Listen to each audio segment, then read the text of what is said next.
Everyone has a game, one they can come to whenever they feel stressed or hurt. A game that soothes the soul and tells them that everything's gonna be okay.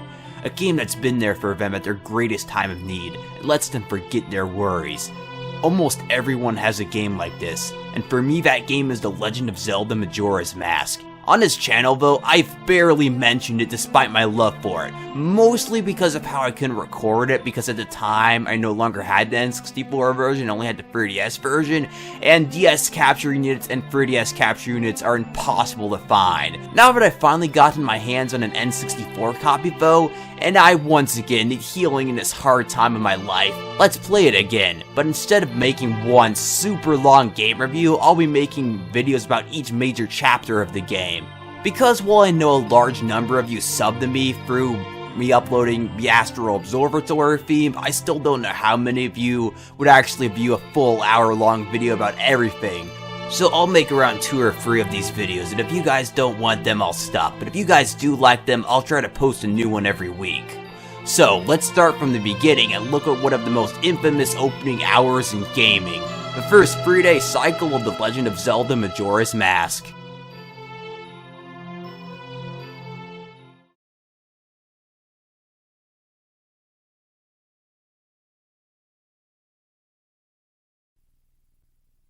Right from the start, the tone of the whole adventure is set in just a few seconds, with a spin of the mask in that evil laugh, followed by an opening demo, because every game from this era has one of these before the title screen. This too gives the player an impression of what's to come. Happy music plays for a while, before it suddenly becomes more serious, and we see, for the first time, the most iconic and terrifying moon in the history of media. The start of the actual game itself is perfect, with only text, a black background, and no sounds. It tells a newcomer everything they need to know about Link. He's a hero that left everything behind, a hero looking for a lost friend. Then, we finally get to see Link for the first time, most likely being a young teen by now since he's able to ride Epona.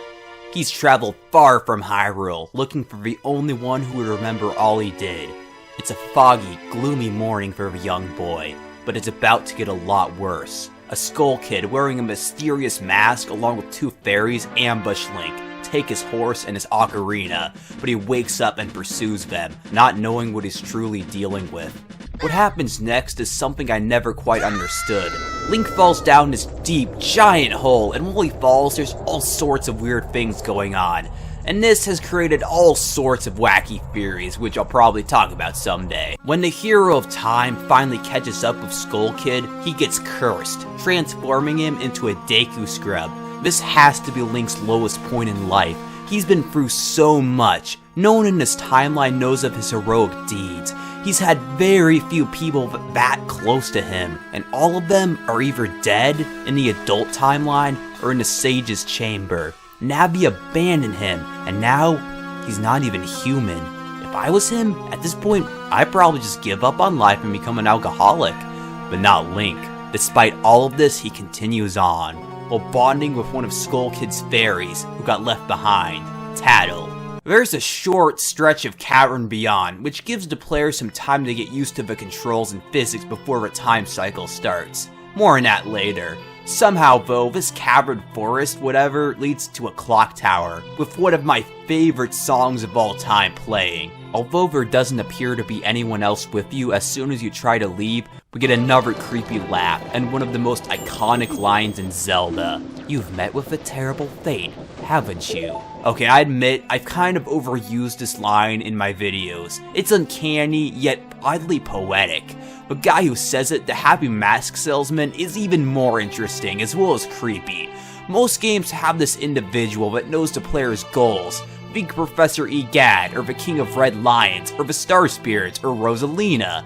Nonetheless, what sets the Happy Mask Salesman apart is how he's not quite a good guy. Sure, he wants to help Link return to his original form and stop Skull Kid, but he wants to keep Majora's Mask for himself. A mask with supernatural powers that influences Skull Kid's actions. However creepy the Happy Mask Salesman might be though, the guy's at least willing to cut a deal. If Link gets the mask back and a stolen ocarina, he'll teach him how to return to his previous self, That is, if he can get it back in 3 days, because the mask salesman has to travel away by then, leaving Link 72 hours to get all of this done.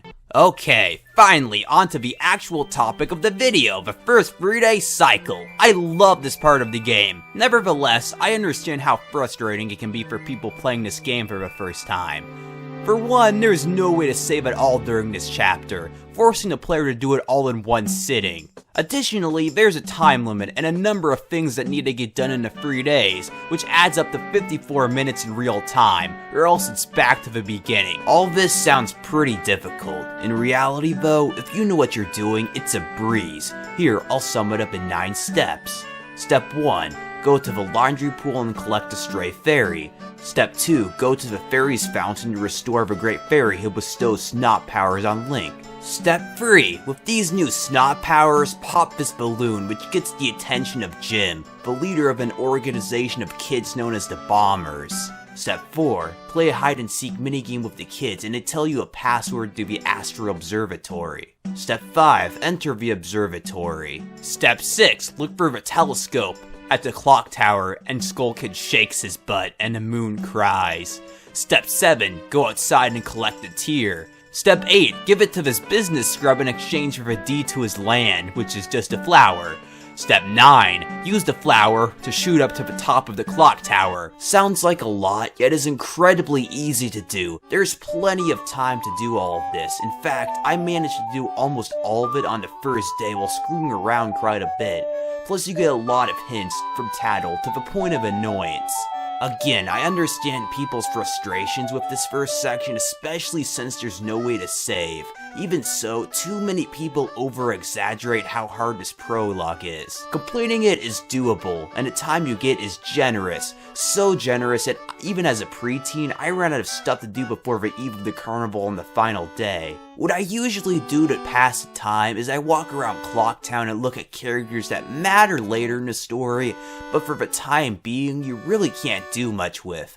Like this depressed lady with an umbrella sitting by the laundry pool, or the postman, or this bald guy playing the Song of Storms. A few small side quests can be done as well, such as the Deku playground, which I failed on, and then there's my personal favorite.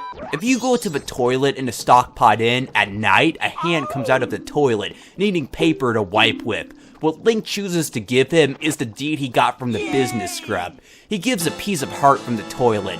Truly awesome. Wait, I feel like I forgot something kind of important. Oh yeah, the frickin' moon is falling from the sky and will destroy the world by the end of the 3rd day. The paranoia everyone in Clocktown feels about the impending doom is actually kind of realistic. Some people deny anything will happen, while others see the danger and are incredibly stressed, scared, or breaking down. That's pretty much everything though about these first 3 days. A bit stressful for first timers with the whole no saving thing, while on the other hand, it gives an incredible sense of foreshadowing, mood setting, and immersion. Anyway, with all that done, on to the eve of the carnival. At midnight, the entrance to the top of the clock tower opens up, leading the Skull Kid, alongside Tattle's brother, Tail, being abused by him. The moon finally starts to fall rapidly, with Snot being the only way to save the day. Link gets his ocarina back, remembering his times with Zelda. This scene here gives me a feel that's rare to see for the rest of the story. It's calm, simple, and it reminds you of the simpler days of Ocarina of Time, where everyone's lives would suck if Ganondorf won, but at least everyone would still be alive. Most of all, he remembers the Song of Time, is somehow able to get these bagpipes out of nowhere and plays the song.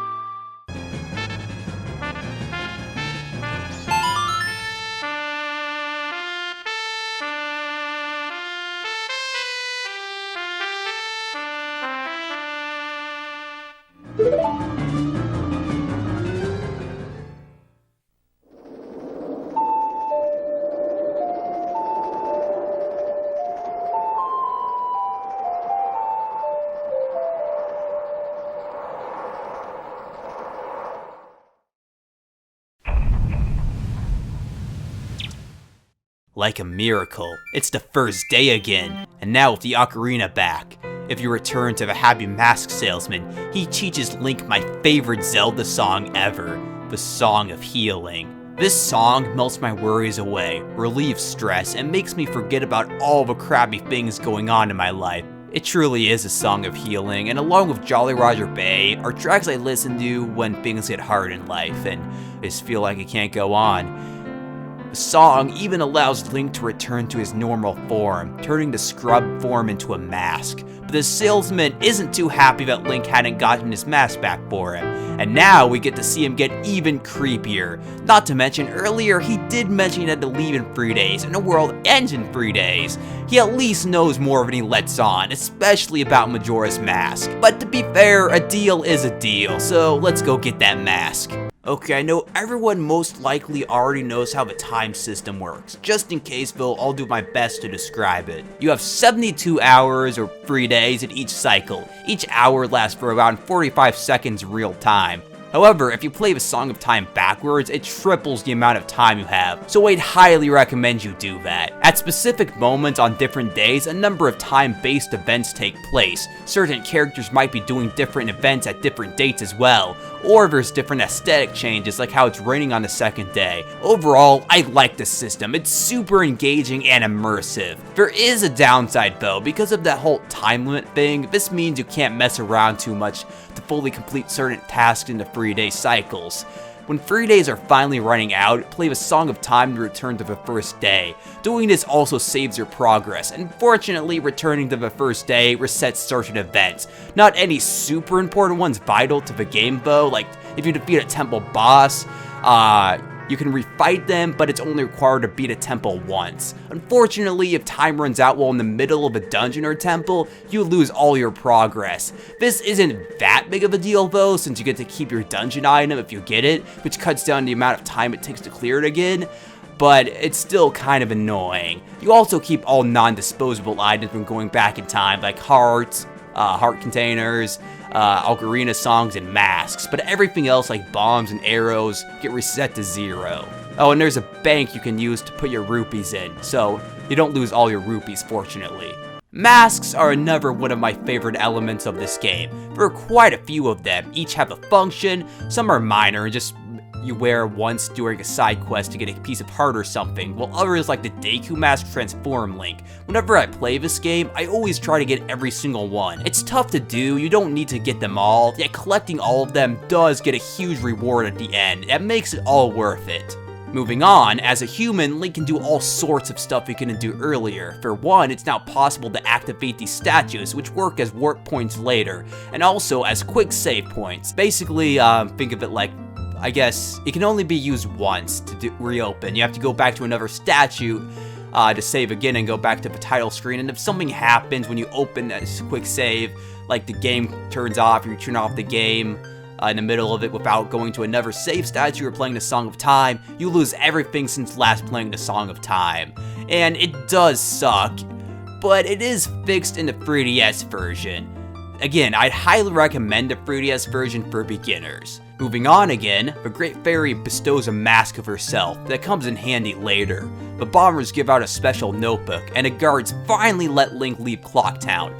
Beyond lies the overworld, Termina Field, with that classic Zelda tune playing. Overall, Termina Field has gotta be one of my favorite overworlds in the series. Not number 1 though, but I just really like it. There's so much to do. Well, actually, there's a bit to do, but it's so mysterious, and there's a bunch of time-based events. It's easy to get around, it's not so massive that it takes eons to get from place to place. Further south is the Southern Swamp, homeland of the Dekus, as well as this photo shop and the witch's shop. You get an empty bottle by helping one of the witches in the Woods of Mystery, which is basically a Lost Woods reskin, only better, because this monkey actually helps you out. Even better is how after helping the old hag, she can get back to the boat shop to give Link a pictograph camera and a chance to impale a giant Octorok with the boat. Brutal. Somehow though, the Deku Palace is past this. How did they all get past a giant Octorok? Who knows. Inside the palace is a stealth section. While I typically hate stealth sections, this one isn't too bad. Plus, you get magic beans from this fat guy in a hole. Meanwhile, the brother of those monkeys is falsely accused of kidnapping the Deku princess, while she's really stuck in Woodfall Temple. But the Deku King is too pissed off to be reasoned with. Instead, he sentences the monkey to be burnt at the stake. Now that I think about it though, wouldn't being set on fire actually be a humane way and a quick death for the Dekus themselves, since they're made of wood? I imagine a Deku would die pretty fast. Maybe it'd be incredibly painful and terrifying for them. Either way, getting barbecued to death sucks, so the monkey teaches Link the Sonata of Awakening in hopes that he can get into the temple, rescue the princess, and return with her before he gets executed. One last thing I should mention before we start Woodfall Temple is right outside of it, Link learns the Song of Soaring, a melody that transports the player to any previously activated owl statue. Once you get these two songs and activate the owl statue outside the temple, feel free to return to the first day, since you can warp to the temple anytime now. Not that it's necessary, I managed to do all of this by midnight of the first day, and that's with me goofing around quite a bit. Again, the time system can be intimidating, yet it's hardly ever a major issue, at least not yet. Alright, we good? Okay, temple time. Woodfall Temple is one of my favorites in the series. There's nothing super cryptic, and the atmosphere is great with all the poison and foresty elements. One thing that makes the temples of Majora's Mask different are stray fairies. This is also where the Great Fairy's Mask comes in, because wearing it attracts certain stray fairies in, and some can only be collected by wearing it. Collecting all of them restores the regional Great Fairy, which gives the player a new ability each time. Woodfall's fairies upgrades your spin attack, which isn't that useful compared to the other fairy, so you can skip this one if you want. Going back to the temple itself, the dungeon item is the bow. There's a few mini-bosses, and now for the boss. This one being a warrior with his sword, known as a Dawa, or Dawa. I don't know, he keeps saying his name, but I still can't pronounce it right. Like most other early Zelda bosses, he's pretty easy, just slice and dice and shoot out this Deku flower until he's dead. Although in the 3DS version they dumbed down this fight a lot, and every other one in the game, by giving them these giant eyes as their weak point. In my opinion, the 3DS version is still good, which is something a lot of other Majora's Mask fans disagree with me about, although I would say I prefer the N64 version. After his defeat, Link decides to keep his corpse for whatever reason, and one of the gods of Termina, known as the Four Giants, is freed. He/she tells Link to rescue the other 3 giants still trapped in other temples in Termina, and teaches him the Oath to Order, which will summon them to save the world once all 4 are freed. On the way out of Woodfall is the Deku Princess, and I'm ashamed to admit this, but I had such a crush on her for whatever reason when I was 12. She wants to be taken back to Deku Palace, so Link decides to put her in his empty bottle. Oh, I'm getting so many flashbacks to some disturbing stuff on the internet right now. If you don't know what I'm talking about, you're lucky. And another thing that's wrong is, after you return to the palace, she does this to her father. And it also looks really wrong. The monkey's freed though, and as a reward, the palace butler takes us out to the shrine, which is the hardest section of the game so far in my opinion. You can get lost very easily, run out of time, or fall off into the void, and each time anything like this happens, it's back to the start. After winning, you get the Mask of Sense, which isn't that useful, it's just used to sniff out mushrooms to make some potions. Which, yeah, I mean, you can just use rupees to buy potions anyway, but I'd only try to get it if you want to get all the masks, which I am. There are a couple more side quests I'll try to do before moving on to the next region. For one, after the temple is cleared, there's a shooting minigame on the boat cruise that I suck at. More importantly, at the back of the swamp lies Swamp Spider House, a fun little mini dungeon for all it's worth. Like in Ocarina of Time, a guy got cursed into being a Skulltula, and gold Skulltulas must be hunted down in order to restore him to his former self. The difference here is that all the gold Skulltulas are inside his house, instead of being scattered around the overworld. The puzzles are fun, plus it's not that long, making it a nice change of pace. After you lift a curse, the guy gives you the Mask of Truth. It allows the player to speak to animals and Sheikah Stones to get advice. And this is super helpful back in 2000, or if this was 2000, without the internet, because you can use the Sheikah Stones to get advice about cryptic things and side quests. Nowadays though, it's not that useful. but I still like it. Moving closer to Clocktown, at nighttime in Termina Field, a dancer named Kamaro shows up. He was an amazing dancer who passed away before he could pass on his moves, so he gives Link the Kamaro mask to pass on his skills. In Clocktown, these two hot girls can be taught his mystical dance. In fact, they are so grateful that they recognize you as their master and give a piece of heart. As a preteen, this scene made my imagination run wild. Also at night is the bald guy in the laundry pool again, because he got kicked out of his room for playing too loud. I don't see why though. It's a Song of Storms for crying out loud. It's my favorite song ever. Well, that and the Song of Healing.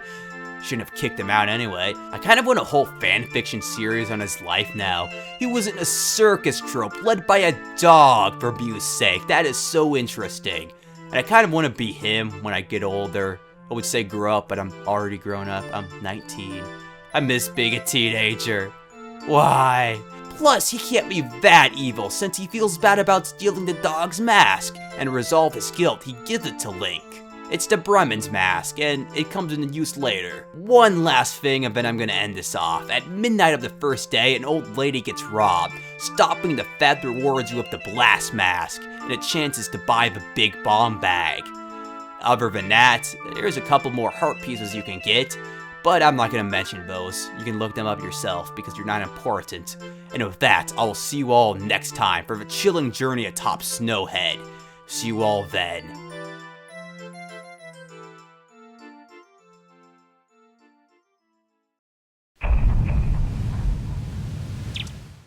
Hello and welcome back to my crappy Majora's Mask series. Last time we journeyed through the poison swamps of Woodfall, as well as took care of a bunch of minor side quests, and today we move on to the snowy mountains of Snowhead to try to free the next of the 4 giants. Overall, Snowhead is probably the most memorable place in the game for me. It does a good job of making it feel cold, rather than cheery and Christmassy like so many other winter areas in video games. The choice of music, the atmosphere, and the dialogue of people being cold all help make the player feel cold too. Well, at least for me, because I live in the American Midwest where it can get below 0 in April, which sucks a lot. Like seriously, the last week it got down to below 0. The first area of Snowhead is a mountain village, which has a blacksmith shop. Later they can upgrade your sword, but for now their hearth is frozen. I've got to say though, the atmosphere in here is amazing. I don't know why, but it feels so cozy.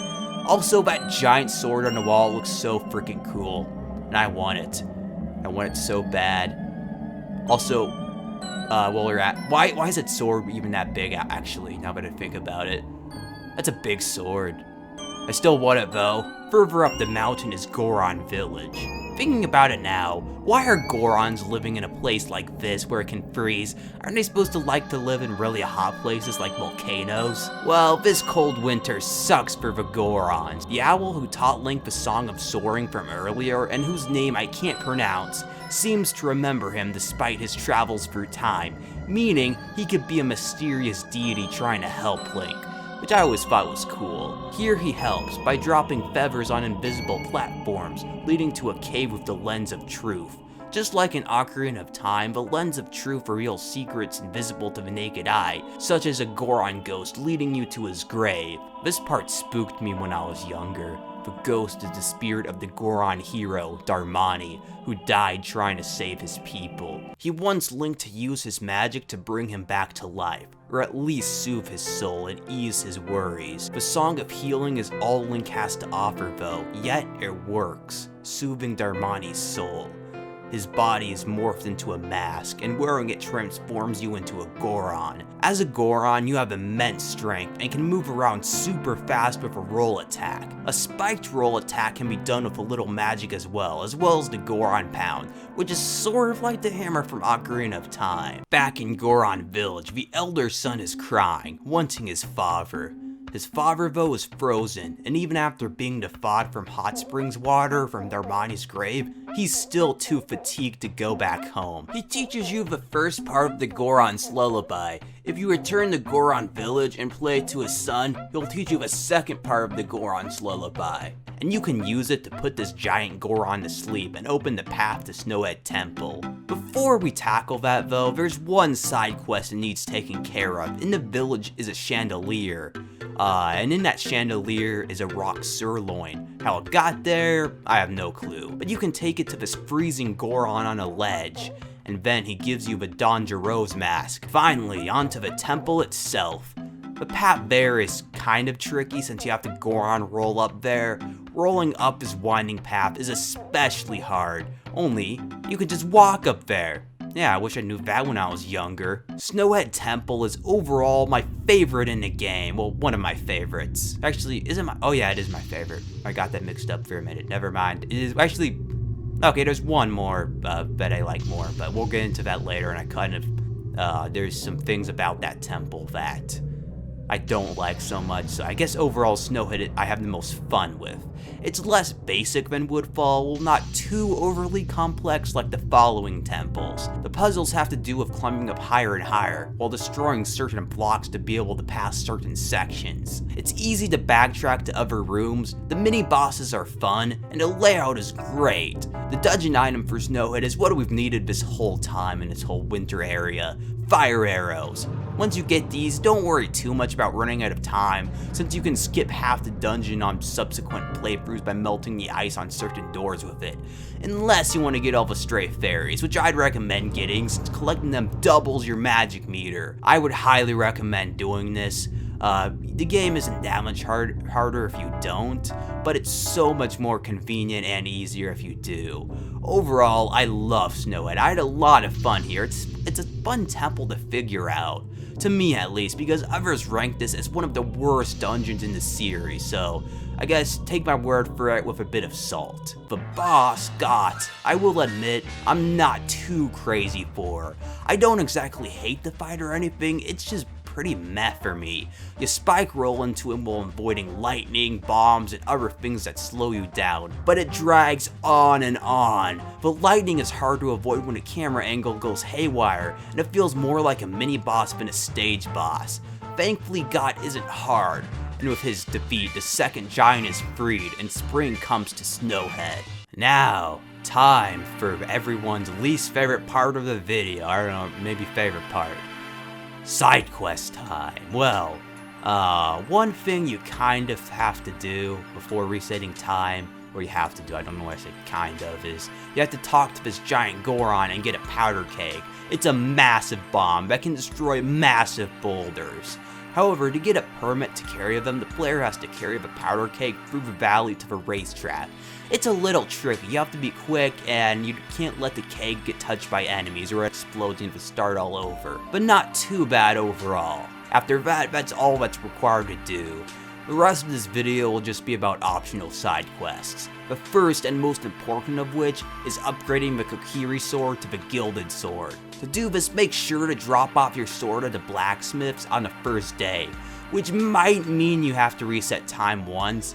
And then, well, one thing that's kind of unique about Majora's Mask is if you re-enter a temple, you can refight the boss. So go back to the first day, refight the boss, spring comes to Snowhead, then drop your sword off on the first day, and then you have to make sure to go to the Goron races. Now, these Goron races are...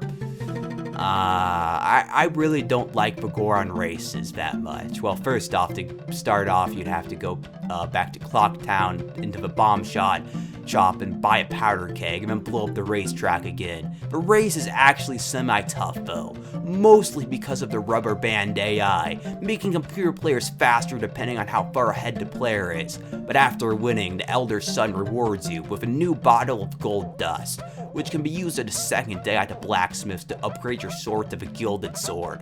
The whole part isn't exactly required, yet is a good idea to do since once you upgrade it, it's as strong as the Master Sword. How this blacksmith managed to do that, I have no idea, but I like him. Also, he wanted to give Flink free coffee, so yeah, I like him. Just wish he'd put on some better clothes. I want to see his freaking armpits. Other than that, most of the other side quests I did were just to get pieces of heart, which aren't noteworthy enough to mention except for this one with the postman. He'll give you a piece of heart if you stop an invisible timer at exactly 10 seconds. I somehow managed to get it spot on though, which is something I'll look back on with pride for the rest of my life. With that, I hope you all enjoyed this video. I hope the audio wasn't too bad. I hope you can't hear those cars. Hope me slurring my speech because I just ran 3 miles, or didn't run, I walked 3 miles and I'm sweaty as heck. Hope this video is gonna be decent. And I'll see you all next time, where we won't be going to the next land quite yet, but we'll be exploring a certain ranch. Until then, everyone.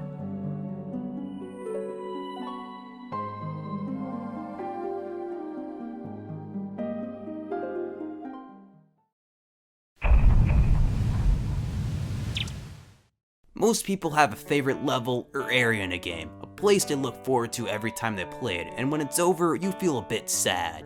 For me in Majora's Mask, this place is Milk Road. It's different than the rest of the game by a long shot, but most of it adds so much character and story development, and is one of the main reasons why this game holds such a special place in my heart. For starters, getting there takes a while, well, sort of. The road varies from term to field. However, there's this giant rock blocking the path to the ranch, which can either be slowly chiseled away by this guy by the 3rd day, or you can blow it up with a powder keg. Coming here through the former method isn't even worth it though, which I'll explain later. But for now, get that powder keg and blow up that rock to pieces, or smoke, or dust, or whatever it blows up into. Behind it is Romani Ranch, very similar to Lon Lon Ranch, only bigger and with more to do. The biggest parallel between the two ranches is how Link obtains, or re-obtains in this case, Epona. Another parallel are the women. The ranch is home to 2 sisters, which are reskins of Malon, one being adult Malon, the other being kid Malon. The younger of the 2, Romani, really likes Link, calling him Grasshopper, playing a horse archery minigame with him, and finally recruiting him for later that night. For you see, this ranch has a bit of an alien problem. Every year on the same night, they come and abduct livestock. This year though, Romani has decided to fight back, and Link, being the great guy he is, decides to come back at 2 AM that night to help. The older of the 2 sisters, Cremia, was my biggest crush when I was 12 or 13. She's mature, provides for her sister, is strong, beautiful, and has a kind heart. With plenty of time to burn before night, I'd recommend doing some side quests. The first of which is in the Cuckoo Shack, with this guy named Grog, who is basically me. He doesn't exactly care that the world is ending, just that his chickens won't live to adulthood. Honestly, I'd probably be in a similar circumstance. If the world was ending, I probably wouldn't care about my own death, just some game show, or not game show, gamer show, or something that wouldn't come out, or my pets or something. Out of everyone in this game, Grog's wish is the easiest to grant though. You just use the Bremen's mask to march at these chicks, which somehow turns them into chickens. Grog is so happy having his last wish fulfilled, he gives you the bunny hood, which is everyone's favorite mask ever, since wearing it increases your speed dramatically. Something else that can be done, which isn't a side quest because it's required, is the Gorman Racetrack, owned by the ranch sisters' business rivals, the Gorman brothers. Similar to Ocarina of Time, you race them in a horse race. Here, it's a good idea to be as close to the right side as possible to cut down on distance, and make sure you have at least 1 spare charge at all times to hop fences. There's not a whole lot of room for error, plus the entry fee for each try is 20 rupees. After completing it, Link gets the Garo's mask, which is needed to beat the game, but it's not required for a little bit, so feel free to come back later if you have some trouble right now. At 2 AM back at the ranch, Romani sneaks out of bed just in time for the aliens to arrive. The goal here is to fend them off until morning by shooting arrows at them to make sure they don't reach the barn. Don't ask how aliens can be shot down by regular frickin' arrows, talk about unthreatening. Even so, I think this is the second most adrenaline pumping segment of the whole game. I always get so nervous during this part. Sometimes the aliens are hard to see, or you miss with your bow a lot, yet things always turn out okay in the end. If they do get in the barn, Romani gets abducted and you have to start the whole quest from the beginning if you want to get all the masks. For just beating the game though, it's not required, so you could skip it if you want. At the break of dawn, they disintegrate in the sunlight like vampires, and to show Link her thanks, Romani gives him a bottle of milk. The real gift here is the chance to ride to town of Cremia later at night. Talk about exciting! Getting some alone time with a woman probably half a decade older than you sounds awesome. However, it's a whole day away, so in the meantime, this is a great opportunity to get the stone mask. In the start of the Ikana region lies a soldier invisible to the naked eye. If you talk to him and give him a red potion, he gives you the stone mask in return. The stone mask isn't required, although get it anyway, because it makes a really hard segment so much easier. Now, on to my favorite few minutes of the whole story. At 6, Cremia leaves for Clocktown to deliver her milk, and Link rides with her. On the way, she has a good, honest conversation with Link, talking about how stressed she is, her father passing, the cattle being spooked, her friend getting married on the day after tomorrow, and most of all, her concerns about the moon. Her dialogue feels so natural, and this scene here is why she's probably one of my favorite Zelda characters. She's mature, she's been through a lot that I can sort of relate to. She's intelligent enough to realize that something's wrong with the moon, unlike so many other characters. But most of all, she's honest to Link, talking to him as she would an adult despite being a kid she just met. This heartfelt moment is rudely interrupted by the closing of the gate to Clocktown, forcing Cremia to reroute their travels with the property of the Gorman brothers. Here they ambush her wagon, trying to destroy her milk jugs. Yeah, not steal, just destroy. I guess they really hate her that much. Link again has to use his bow to fend off the intruders. It's easy to do, just spam the B button and aim near them and you should be fine. The Gorman brothers' durability is really something though. I mean, look at this. Look at how many arrows they've been impaled with, and yet they keep coming back for more. Wonder if they're related to Harry and Marv from Home Alone. I mean, seriously, every tunes or something. If you succeed in this mission, Cremia is really happy about finally getting some money from the milk sale, and she gives Link the Romani's mask, recognizing him as an adult now. What's even better is how after doing this whole mission a second time, while already having the Romani's mask, she instead gives Link a hug. Now there's a lot of sexual jokes about how lucky Link is, but this is probably one of the only signs of affection he's ever had. This must feel nice for him, finally being close to someone again after everything he's been through and after everything that's happened to him in his last adventure. Making it even sadder though when he has to play the Song of Time again. Even more depressing is what happens with these characters on the third day. Cremia knows that everyone's gonna die. She doesn't want Romani to find out though. To make sure she has no regrets, she lets Romani drink Chateau Romani, which is an alcoholic milk beverage, to make sure she doesn't realize what's going on. She also lets Romani sleep in her bed with her, so she can spend her last moments with her. This is dark on so many levels, especially the whole getting her sister drunk so she won't notice they're gonna die part. Imagine the pain Cremia is going through though, yet she makes sure her little sister's last moments are filled with joy. Unfortunately, with only 2 of the 4 giants rescued, nothing can be done to save them, leaving Link with no choice but to go back in time and try again.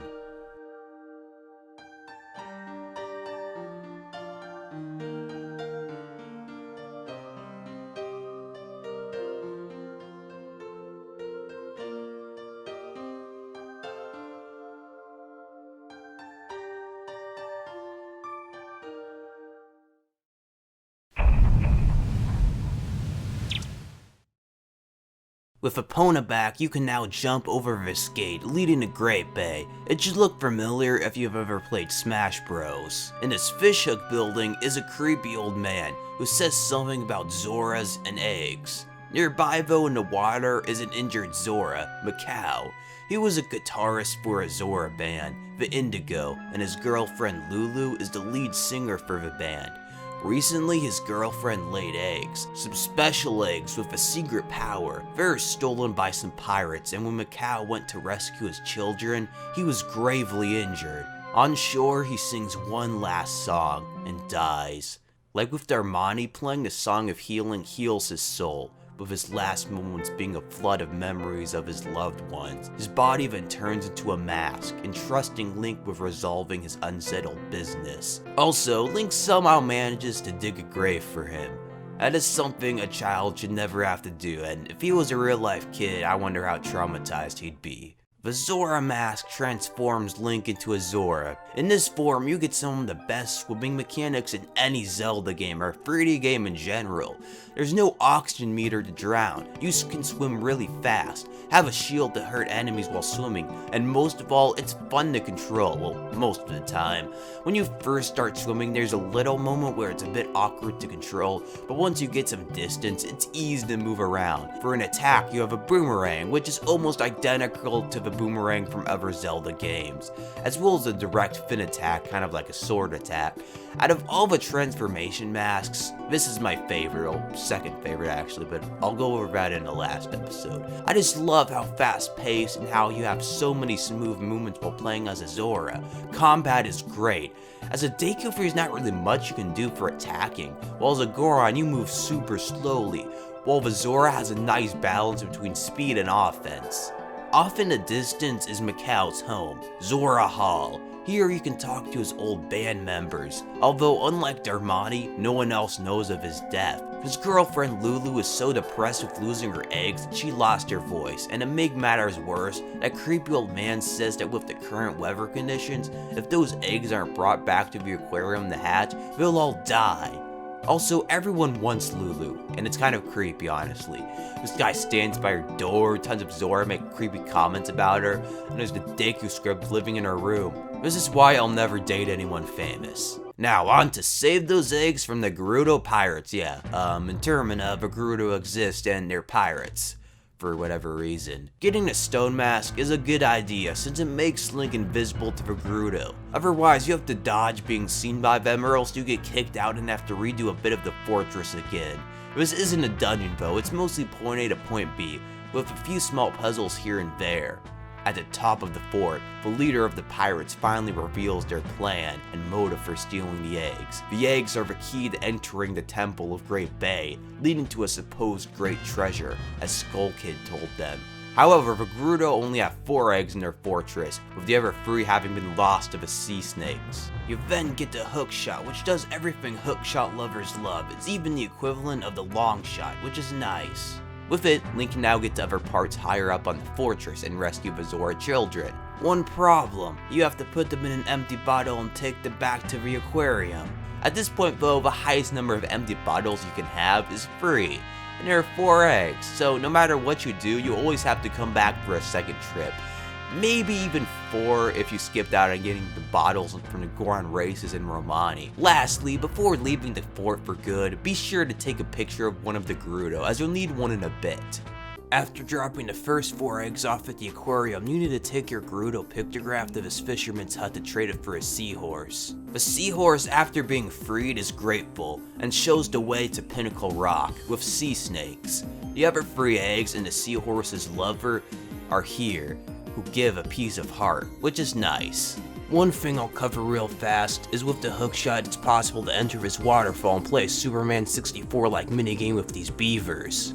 Actually, that's a bit harsh. Controlling movements is hard for a second, but then it gets easier once you start swimming at a good distance. It's only difficult to maneuver in really tight spots. That doesn't mean this minigame's fun though, it's not, and I hate it, especially how easy it is to touch the outer ring of these lifesavers at the start. It's just, and at the start, it's way too hard to get lined up correctly and not hit your head everywhere trying to get through your first ring. Although it's well worth the trouble, the reward for passing it both times being another empty bottle. Meanwhile, at the aquarium, the Zora eggs hatch into these creepy little things that aren't cute at all. They're definitely Mikau's kids though, since they align into a perfect harmony. This harmony of a new wave bossa nova restores Lulu's voice and awakens the turtle guardian of Great Bay, who's the most useless guardian of all time since all he does is take a Link to the temple. Great Bay Temple, the quitting point of almost everyone who doesn't like this game. If you thought the Water Temple from Ocarina of Time was bad, this is kind of worse, in some ways at least.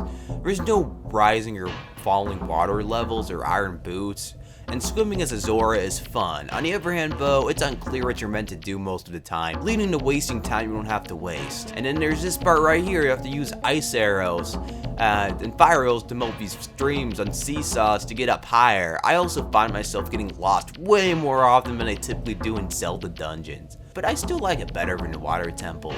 Sure, it's a bit more difficult, but not as tedious or long. And also it's easier to backtrack out of it. And compared to the last temple of this game, it is God. I really hate the boss Gorg, or whatever his name is. I know there's a strategy, but I forgot what it was, so instead, I just stood at the bottom of the pool like an idiot trying to get a few quick shots in. The worst thing about this whole fight is when he tries to eat you. It's so hard to dodge, so it's a good thing I stocked up on fairies. Speaking of which, the stray fairies of Great Bay unlock possibly the greatest Great Fairy prize of all time after maybe double magic, double defense. Don't know if it's worth the hassle, yet is incredibly useful, as it pretty much doubles your health. Like usual, another giant is freed from captivity, leaving only one more of the 4 to be released. And with that, until next time everyone, where we go to, well, I know I said my favorite part of the game was like Woodfall and I said it in Snowhead, but this is probably my real favorite part of the game. At least, mostly, but yeah, I know I keep contradicting myself. Also, one thing is in the last video I said something about, let's say, what happens at Romani Ranch if you don't blow up the powder keg on the first day. Well, I didn't get to that in my video even though I said I was going to. Yeah, I'm a hypocrite, I know.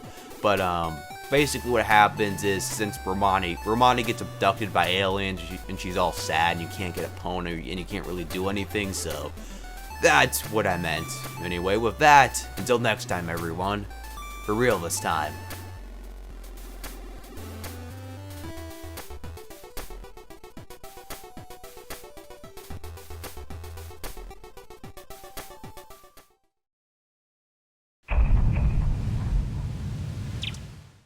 Whenever a game's final hours start closing in is when I feel the most into a game, at least most of the time, unless I'm starting to get burnt out.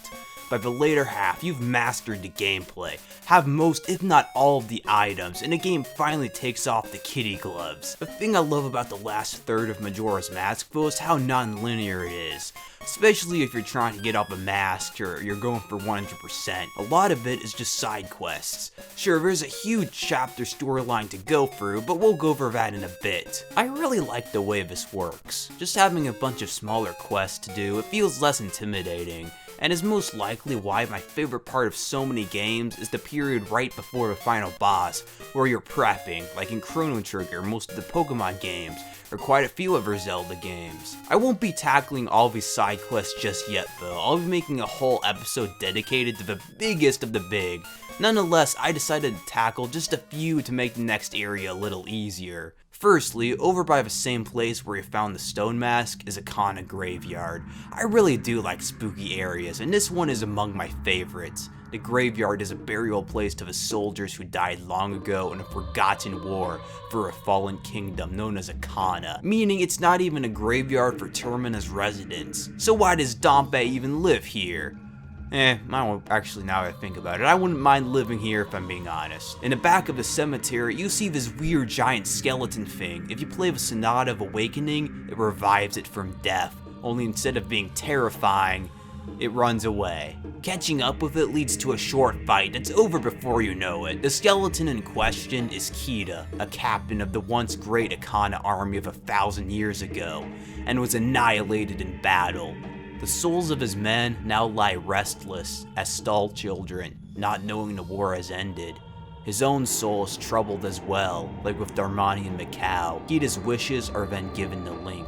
He wants Link to tell his men that the war is over, and they can rest in peace. To do this, he gives Link the captain's hat, which makes others think he looks like Captain Kida somehow, despite being like 700 feet smaller. You can use this hat to talk to the stall children, which starts a theme for this whole chapter. The monsters aren't evil, they're just tortured souls. Each night, you can tell the stall children to open the grave they stand by that night. On the first night, the grave leads to an underground area with another tortured soul, the royal composer Flat. His brother Sharp sold his soul and trapped his own beneath the graveyard. However, Flat still cares for his brother and teaches a song to Link to remind his brother of the time they shared. My personal favorite, the Song of Storms. I love this song. I typically love rain as long as I don't have to get out in it. There's just something so atmospheric about it and relaxing about it. I don't know what it is, but basically I think I've heard that rain basically let early humans know that there's no predators or anything out there, and also that they're gonna get water to drink and they won't die of dehydration. But I don't know, it's just something so relaxing about the rain. And the song melody itself is also very relaxing, and it just makes me feel good. On night 2, the stall children walk around a different grave. In this one, you fight another dark nut and get a piece of heart. On night 3, outside yet another grave is a huge open area, but Dampé somehow managed to dig through in his shack. You can then lock onto them to lead them to diggable spots around the room. Some of them contain blue flames, others contain nothing. And some of these spots are really high up, so you have to use these platforms to get Dampé up really high and hope he doesn't walk off. Additionally, since it's the 3rd day, there's not really a whole lot of time to mess around or mess up. Once 3 of the flames are lit, a big Poe emerges. If you manage to do all of this and defeat the Poe, you get a 5th empty bottle. In the milk bar in Clocktown, once you get the Romani's mask and the Zora's mask, talk to the 3rd Goron brother at the bar. He's a troop leader whose concert was cancelled and is trying to drink his worries away with milk. Also at the bar is a Zora band member, and you can do a performance with him that involves every form of Link playing the Ballad of the Windfish. This melody brings back memories to the circus leader, and to show his appreciation, he gives Link his mask. It has no function at all, so only get it if you're trying to get all the masks. In the 3DS version though, it does allow you to do a new side quest that lets you get another empty bottle though. Okay, this is the last thing, I promise. Then we get on to the canon itself. Sorry, this should have been at the end of the last episode, I apologize. Anyway, at the back of Great Bay, there's another spider house that's even better than the Swamp Spider house. It's a little easier to figure out, surprisingly. It's a bit spookier, and you can talk to the stall children there with the captain's hat to get hints.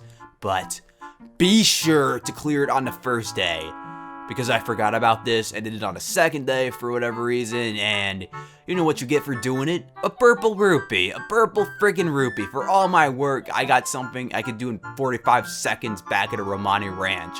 For doing it on the 1st day, he gives you the adult's wallet, which can hold up to 500 rupees, and with it you can buy the All Knight's mask from the Curiosity Shop, which you can then use to learn about the history of Termina and get some pieces of heart. Alright, onto Ikana itself. At the entrance there's this Poe collector clone. He says that the land has been cursed, and the spirits wander the land restlessly.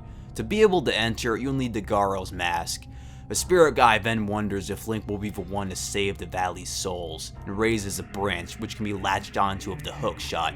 The music here is unsettling and creepy, making it feel like the land really is cursed. A nearby cave is the home of Sharp, the brother of Flat. Just like his brother said, Sharp has let his soul darken. It's darkened so much that not even a song of healing can heal his soul. The only thing that can is the Song of Storms, which also conveniently floods the nearby river basin, which turns the water wheel of this house, and that plays a loud song to kill, or re-kill I guess, the Gibdos. Sharp, now seeing the light, requests that Link go to Ikana Castle to see the King of Ikana and hopefully cleanse the land. On the way out, this little girl comes out of the house, but as soon as she sees Link, she goes back in.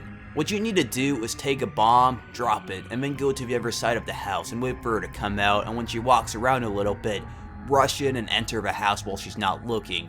Inside is a horrifying sight. A man looking like a Gibdo. Playing the Song of Healing returns him to normal, as it did to Link, sealing the evil away into a mask. The man is the father of the girl, and the two have a heartfelt moment. The whole cutscene warms my heart. It's one of the many wholesome scenes in this game, and is a good contrast to the creepy and dark moments coming up. The Gibdo mask that fell off the guy's face comes in handy. It lets you talk to Gibdos and enter this well. Before entering though, be sure to stock up on some stuff, because this dungeon has a lot of times you have to collect stuff in empty bottles and give them to the guard Gibdos to enter other rooms, sort of like the Monkey Cave from Earthbound. The only difference is you need to collect stuff in empty bottles, and if you skipped out on getting some of the extra empty bottles, this part can be pretty tedious. The things that you need to have before entering are 5 magic beans, which you can get from a business scrub in Woodfall, a blue potion, which you can get from a business scrub nearby, and a power keg from the bomb shop in Clocktown.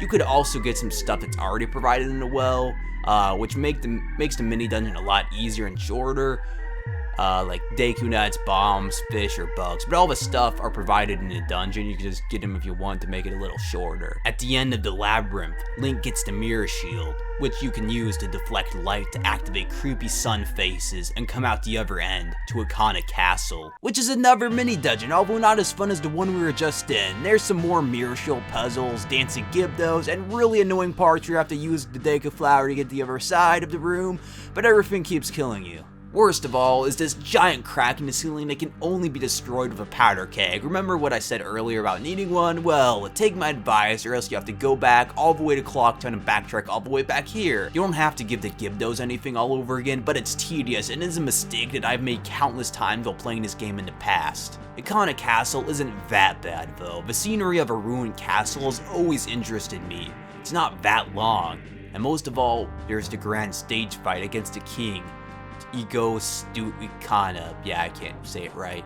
At first, he sends his men to fight, and they go down fairly easily. Just set the curtains on fire with a fire arrow, which lets sunlight in, then slash them until they fall, and then reflect the light from the windows onto their bodies with your mirror shield.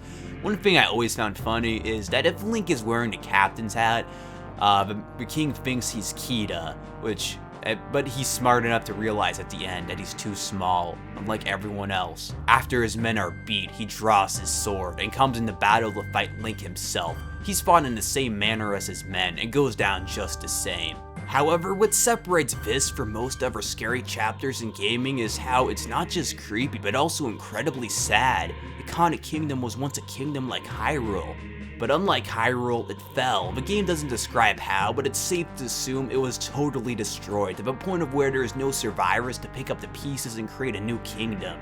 This isn't what's making the dead unable to rest in peace though. The source of this whole cursed land is when Skull Kid opened the doors to possibly the most cursed place in Zelda.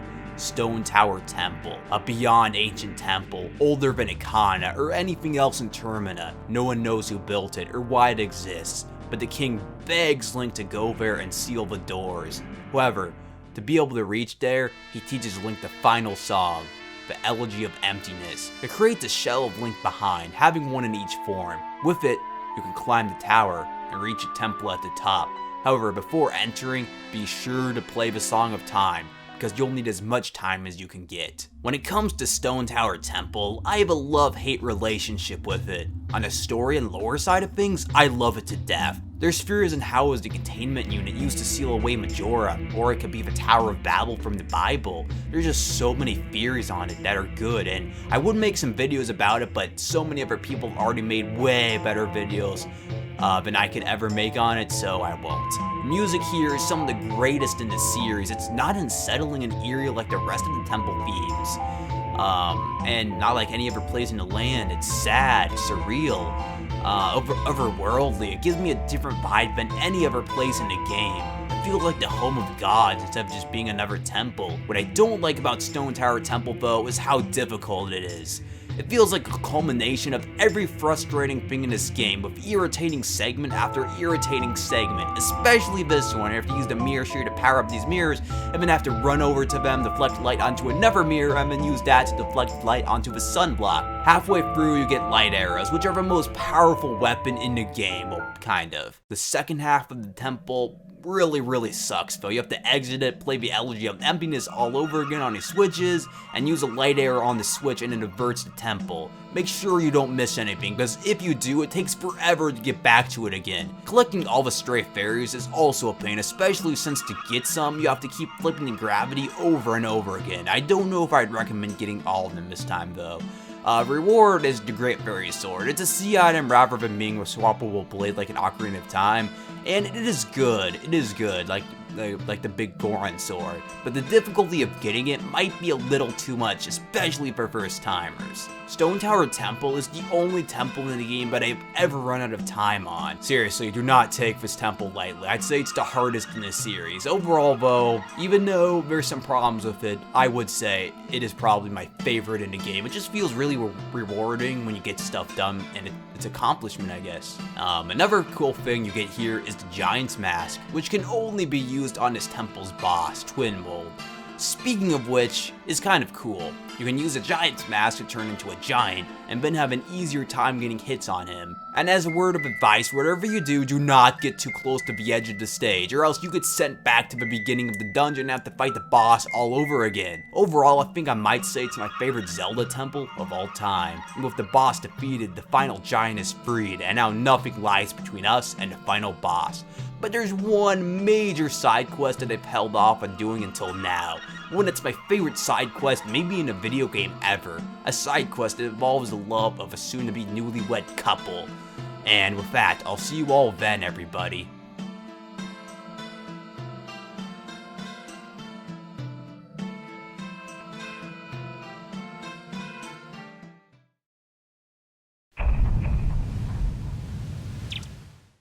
After you beat Stone Tower Temple, you get that part of the game, or just do side quests if you want before fighting the final boss. And I don't know what it is about these parts of games, but they're usually my favorite parts of them. I don't really know why though, but most of them aren't that noteworthy enough for me to say, because you'd all get bored, and I'm sure everyone's getting tired of the series. I can definitely tell because of the declining view count.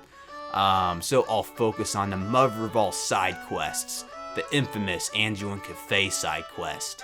Firstly, go to the mayor's office on the first day and talk to the mayor's wife. She tells you that her son has been missing for quite some time now, and just before he was supposed to get married, she then hires Link to help find her son Kafei, and gives him a mask that's supposed to look like her son. When I first played this, I actually thought that her son was heavily disfigured or something, because that's one creepy mask. Over at the Clocktown Inn, also known as the Stockpot Inn, the mailman comes in to give the bride of Kafei, Anju, a letter. So that at least tells us that he hasn't been kidnapped or anything. Well, I mean, that is if the kidnapper isn't like Bowser, who lets Peach write letters to Mario while she's kidnapped, but the mailman refuses to tell Anju where he got the letter. One fun thing that I'd recommend doing is talking to her as a Goron and saying you had a reservation. A Goron named Link had booked a reservation beforehand, but you can lie and get his room key anyway. When the poor guy comes in and hears there's no rooms available and all reservations have been taken, he takes it like a champ and decides to sleep outside. But what you really want to do is talk to Anju while wearing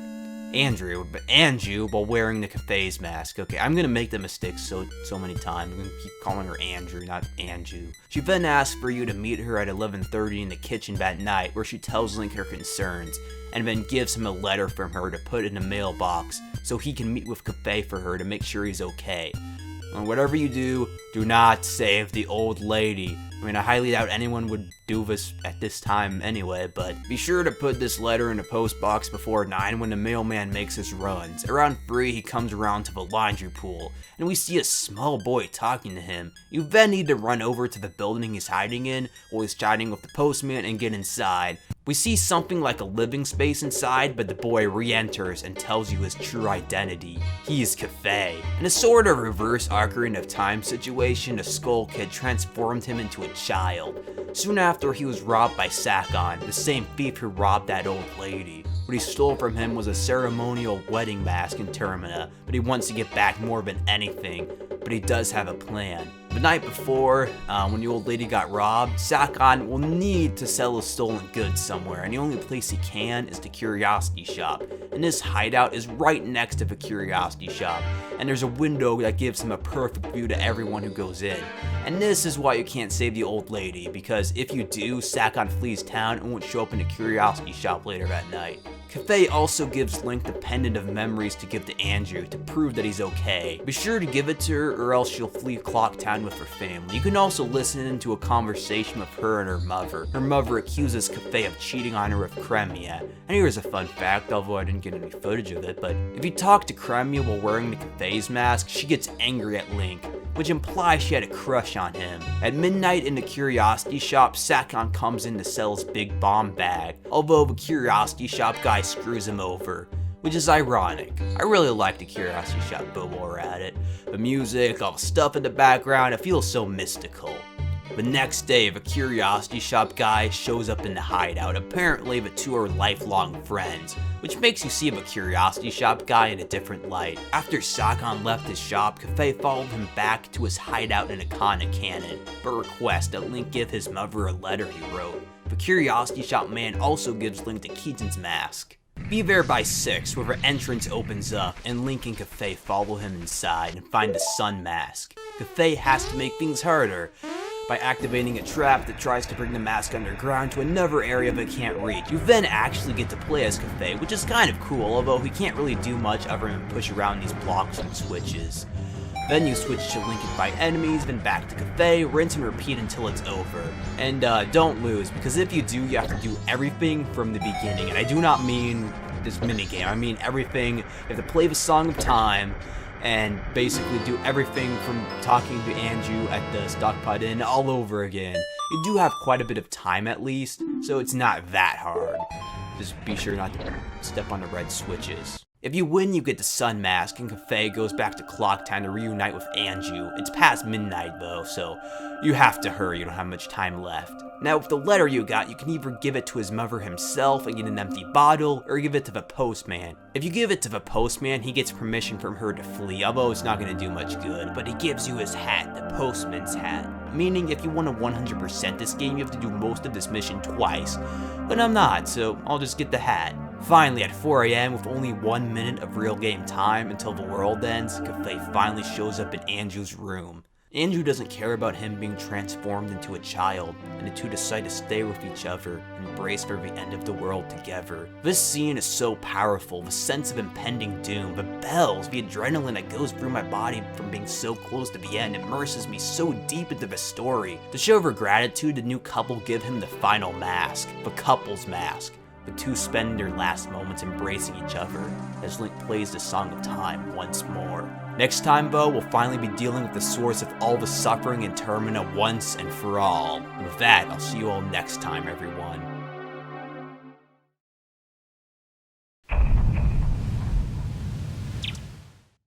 It's almost over. This long journey is reaching its end, and I am a bit sad to say the least.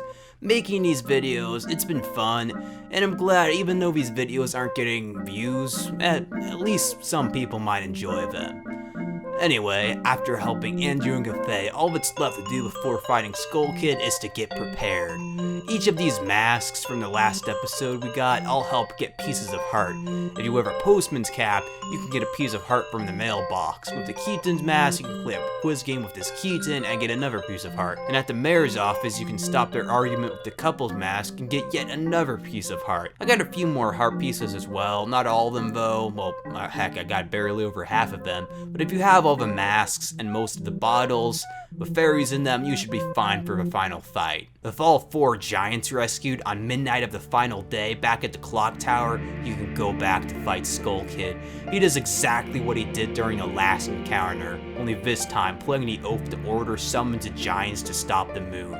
This scene is so powerful. The music is full of urgency, but also of hope and awe. The way they walk to the clock tower gives me chills and use all their strength to physically stop the moon instead of using magic or god powers. Although this isn't the end, for the mask the Skull Kid was wearing was the true mastermind after all.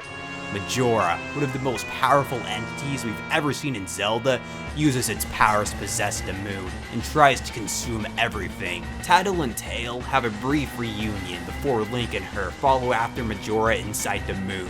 The land inside the moon is strange to say the least. It's definitely not a natural place, that's for sure. There's these kids all wearing strange masks, and they resemble the temple bosses. Each of them demand that you give them masks, and then you play hide and seek with them. The first is this flower helicopter section, which we really haven't seen in a while since, Woodfall, which was like a month ago. The second one sucks though, I swear. This is the hardest part of the game. You have to use Goron roll, to bounce off these treasure chests, and then manage to steer yourself across a narrow path. Your timing has to be really good or else you fall off and have to do everything all over again.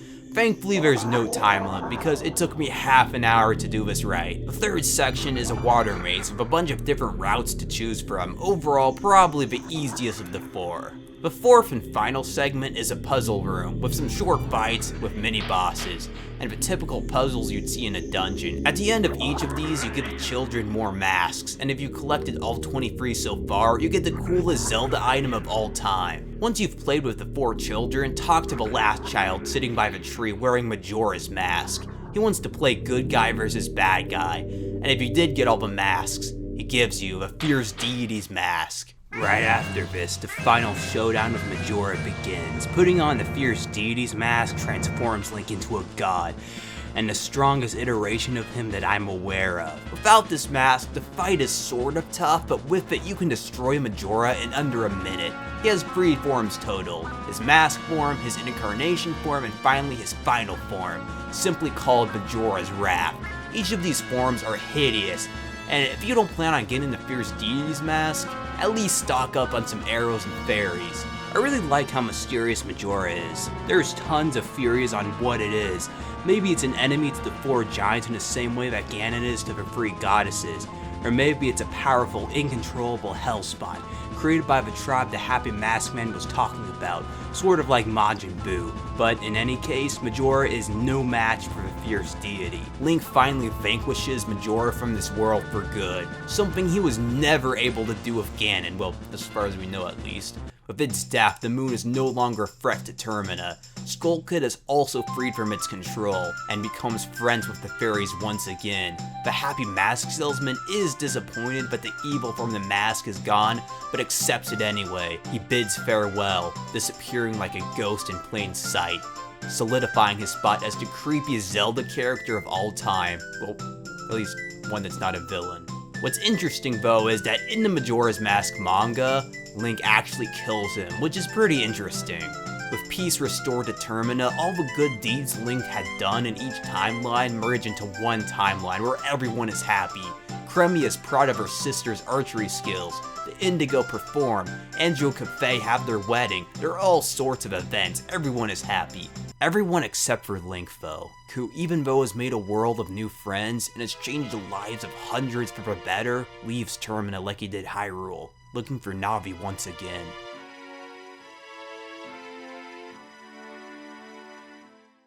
Majora's Mask is one of the greatest games I've ever played, and playing it through again was a lot of fun. I get so invested in the story and characters, the detail and atmosphere are incredible, and the nostalgia I have for it makes it one of my favorite games of all time.